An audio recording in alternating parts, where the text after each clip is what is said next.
A lot of young people, it's like anything, they head for the big lights really. Once you discover you're gay, you sort of initially sort of magnate at sort of an area where there's other gay people, and that's the gay scene. So there's a lot of risks involved, so we sort of try and put a little bit of a gap, a barrier in between that it's not necessarily about going out and getting drunk and going on the scene, which is all part and parcel of it, which everybody does, but sort of come somewhere where you can get a bit of credible advice. You know, you tend to ask your friends about certain things when you're growing up, whether it be about sexual health or where to go because I'm gay, you know, and going to a youth group's not always the best thing. It's for them, it's going out and drinking and whatever. So we sort of try and offer an alternative or something that's additional to that.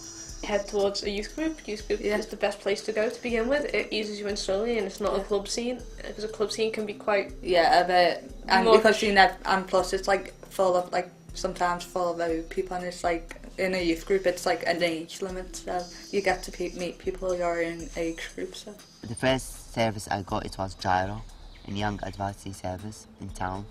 I met Karen. I was down really that day. I was lonely. It was in January. Also, he told me about GYRO. Also, told me about the shopping afternoon. GYRO is all gay, lesbian, bisexual people, trans, but afternoon is like more like straight people, mixed of all. So I started going. I feel like comfortable with it and everything. Then he told me about the state. So I went there. I met a girl called Lou. She's also gay, and she's really helpful and everything, so she opened to me, talked to me. I think young gay people sometimes have a variety of needs. They don't have to be so complex needs to attend a LGBT youth provision. Sometimes it is just the chance to meet another young person who's going through a similar sort of journey. Sometimes it is a chance to cop off with someone instead of going out onto the internet and meeting undesirables, really, and people who are much older and masquerading as young people. There is an element of safety.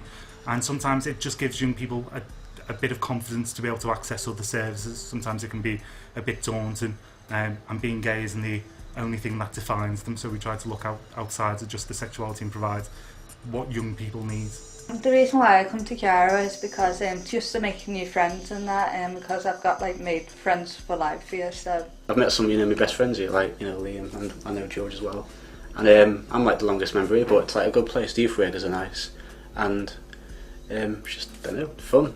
Somewhere to go where you have something in common with people and you don't have to hide being everywhere. Get involved in the residentials, going away for weekends, getting involved in campaigns, charity, raising money for charities. And Pride. Getting involved in Pride, yeah. Just got someone there to talk to if you need to, do you know what I mean? And I was like, when I came out on the scene, I was a bit like, wild and didn't know what I was doing. I thought I knew what I was doing, but I didn't.